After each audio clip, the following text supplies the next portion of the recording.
All right, y'all, today we are going over what is not selling in my reselling business. So often I'm sharing what's sold and what I'm picking up, and I rarely talk about my failures when it comes to sourcing, but I definitely make them.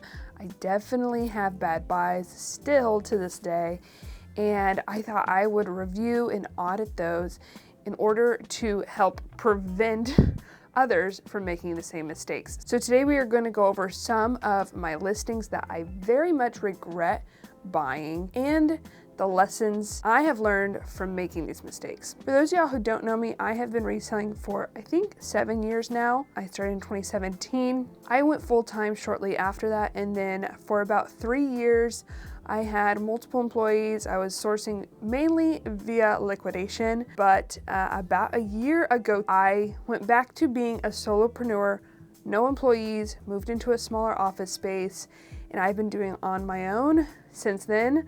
I have one 20-month-old child, and I have another one on the way since I am 37 weeks pregnant right now. So things look different for me in this past year than they have previously. But that's why I want to go back and audit it now, because the great thing about my new business now that I'm a solopreneur and that I'm hand selecting all of my items instead of doing liquidation is that I have more or less total control in terms of how I conduct business and what I sell. So it's important for me to be constantly evaluating how I'm performing. This video is a great opportunity for me to do some price drops on these items as well.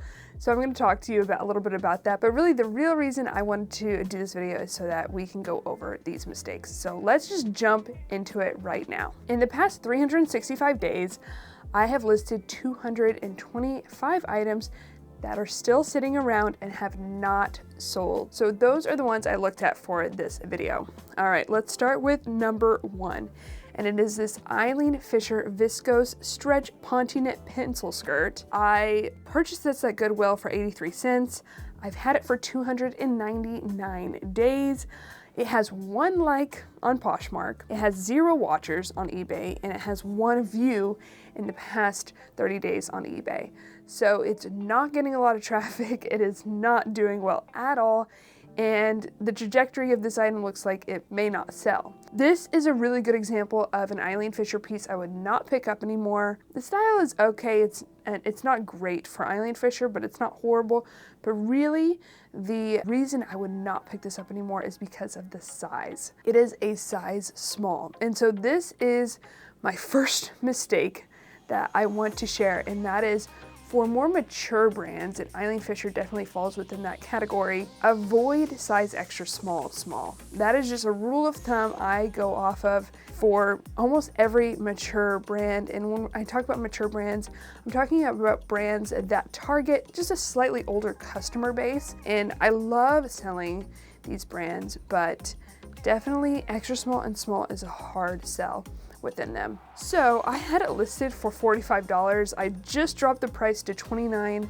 We'll see if that helps this listing, but I might have to do another price drop in the future. Okay, I'm going from oldest listings to least oldest. I picked out just some listings that I thought would help exemplify some of these mistakes, but I've sourced a lot of items that I regret buying, but this is definitely one of them. And this is almost an embarrassing one. It's a pair of Joe's jeans, ankle skinny rise jeans in this Reno dark wash blue. They're a size 38. I thought they were men's jeans when I picked them up, but then when I took them home, I could not figure out if they're men's or women's or what they were. I listed them as plus size women's, but Joe's doesn't actually produce size 38, doesn't go up to 38. So if y'all have any ideas as to what these are, let me know. I think I'm going to pull them out and just check the pockets. If it's a deeper pocket, then it's probably men's. But even if it's men's, it's just really not a good piece. It's a skinny leg jean. I purchased them at the Goodwill outlet for $1.01. I've had these for 298 days. They have 0 likes on Poshmark, 0 watchers on eBay, 2 views in the past 30 days. Honestly, I thought I knew what these were when I picked them up, but if I would have just looked a little bit harder, I would have realized what kind of jeans are these? And in the past, I have received a lot of DMs around this sentiment where people are buying things that they don't know what it is. They'll send me brands and they'll say, do you know what this brand is? I just picked this up. And that is, to me, a huge mistake, which is, if you don't know what it is, do not buy it. There's a really good chance that you'll waste so much more time at home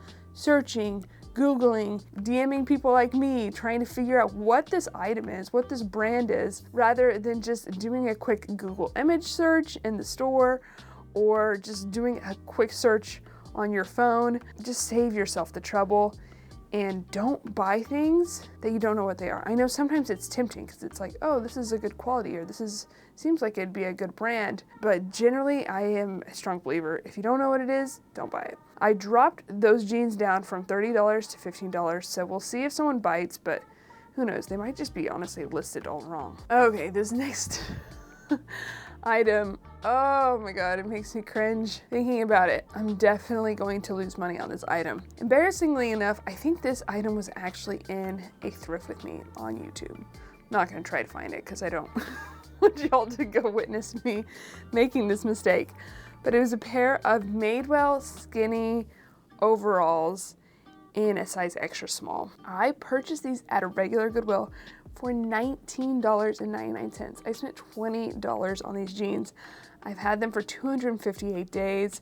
They do have 4 likes on Poshmark. They have 6 views on eBay, but 0 watchers. I think I checked comps in the store. Honestly, I think I wasn't really looking at, I was looking for the answer I wanted, I think. I wasn't really looking at the data, which is definitely a mistake that I think resellers can fall into, especially when they find something that they really like and think is cute or want to sell, or a Bolo brand that they've never found before. But when I got home to list them, I realized my mistake immediately. Instead of admitting my mistake and that I shouldn't have picked them up, and listing them low and just trying to recoup my cost of goods, I listed them high, trying to basically get the money I thought I would get for them. And over this past 258 days, they've just depreciated more and more in value. Now, there are overalls on Poshmark in this exact same style and this exact same size listed for $25. So even if I sold my overalls for the going price, full listing price of $25, I would just break even. So this is kind of a two-pronged mistake. The first is, if you're gonna pay $20 for something, make sure it's worth the investment. $20 is a lot to pay for an item to resell. So don't just throw that at anything just because you think you like the style. I thought overalls, Madewell overalls do so well. I've done so well with Madewell overalls in the past. Not looking at the exact style, not looking at the size, not taking those things into consideration. And then the other one is a mistake, a huge, huge mistake that I think a lot of resellers make is don't price your item based on what you paid for something and what you want to get for something. Price your item based off the market value and what sold comps are telling you to price at. Sold and available comps are telling you to price at. Okay, so yeah, I had these listed for $68. Never gonna sell. I didn't lower them to $25. I lowered them to $35. Maybe they'll sell on Mercari or eBay for $35. I didn't check comps there, but you know, $24 offers are being sent out on them on Poshmark if anyone likes it. So I will lose money on these. I'm just accepting that now. I just hope they sell at this point. Okay, next is a item that I did also purchase in a thrift with me. And that is, in fact, I think it was even on the thumbnail in a thrift with me. And it's this Moolish blazer. I purchased this at a regular Goodwill for $9.99. I've had it for 161 days. It has 0 likes on Poshmark, 0 watchers on eBay, and 1 view on eBay in the past 30 days, which is horrible and just so disappointing. This was an experiment, essentially. It is a brand that retails for a lot. It's a very expensive brand. It's a high quality brand. I could tell that in the thrift store right away. But really, those things don't matter if there is no demand or no brand awareness amongst any potential customer base. And that's the case with this Moolish blazer. I wouldn't be mad if I picked this up at the Goodwill bins, because that's a place where experiments like this are okay. But I knew what I was walking into. I checked Poshmark and eBay for this brand. There was very, very little data, very few comps sold or available. And so that's the mistake, really. And it's one that I really did learn from this blazer, because I found other high quality brands that just don't have a lot of data available, and I've passed on them since. And the mistake is, if there are very few available or sold comps on Poshmark or eBay, it's a very high risk item. So my recommendation would be, don't pay up for those. If you want to buy them at the bins, go for it, but $10 is too much in my opinion. I dropped this from 75 to 45, but if there's no brand awareness, 45 probably won't really make a difference anyway. So we'll just have to wait and see. Next is this Good Man brand contrast polo. I picked this up at the Goodwill outlet for $1.95. I've had it for 150 days. 0 likes, 0 watchers, 0 views. It's just, nobody cares about this. I've had another polo, actually, that I also got at the bins for a longer amount of time. I just wasn't, I was looking at things I've picked up in the past year, but that polo has had the same results. And I'm glad I did do this video, because I really didn't realize this about this brand, because honestly, I picked up a pair of joggers by this brand recently, which now I regret, but it was just a bread and butter brand that I was just kind of buying mindlessly. It had performed well for me in the past, but I really honestly won't be picking up Good Man brand at the bins or anywhere for the foreseeable future, unless it's a really substantial piece, and even then I'm definitely going to check comps. So the mistake is, even if you are buying at the bins, and maybe even especially if you're buying at the bins, because I think you can fall into this mistake more easily, is regularly review your bread and butter brand's performance. Don't assume just because it's sold well in the past that it's going to continue to sell well in the future. I dropped this polo from $25 to $15, so hopefully can get it to a new home. We'll see. Next is a pair of Nuitags NYDJ Clarissa skinny jeans in a size 14 petite. Nuitags 14 petite, one of my favorite bread and butter brands. All really good things, size, condition, brand, but really you have to also factor in style. And this is a pair of printed denim. These jeans have 1 like, 0 watchers, and 0 views. And so that's really the main takeaway here, is don't buy printed denim. There's not really a style that I will overarchingly say like don't buy, because generally it's brand dependent, but that's one thing that I'm just no longer gonna buy any brand, and that is printed denim. Dropped these from $40 to $28, so we'll see if that helps the cause. Okay, next is a pair of, and I featured these I think in a Goodwill bins haul recently, Lucky brand Navia Espadrille wedge sandals that I got at the bins for $1.95. I've had them for 150 days, and they have 1 like on Poshmark, 0 watchers, and 0 views. That hurts. I got these at the bins as an experiment, because I just hadn't sold Lucky brand shoes in so long that I was like, oh, I'll just pick these up and see if they do well. Oh man. Why do I do this to myself? I could have really, really easily just looked at the style name on the shoe, checked comps, saved myself the time, because here's the mistake. It takes way longer to photograph, inventory, and list an item than it does to check comps in the thrift store. That's just the bottom line. I know checking comps sucks. Like, you're in the groove, you're in the zone at the thrift store. You don't want to stop everything, stop looking through things, and get out your phone and check comps.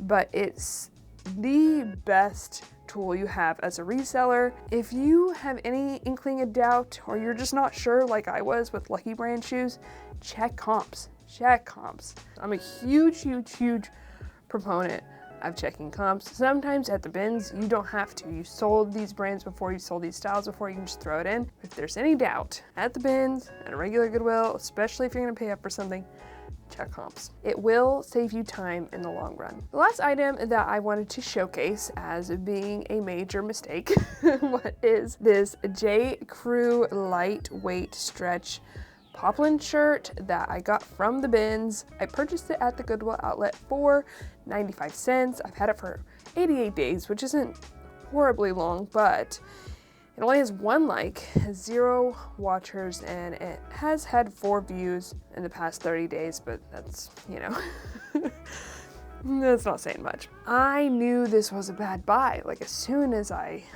put it in my cart, I think I just knew this is not a good idea. And I knew it was just gonna sit and sit and sit with very little interest. Honestly, it used to be the case when I started reselling back in 2017, even 2017 through maybe 2019. I had the experience and the belief that eventually everything sells.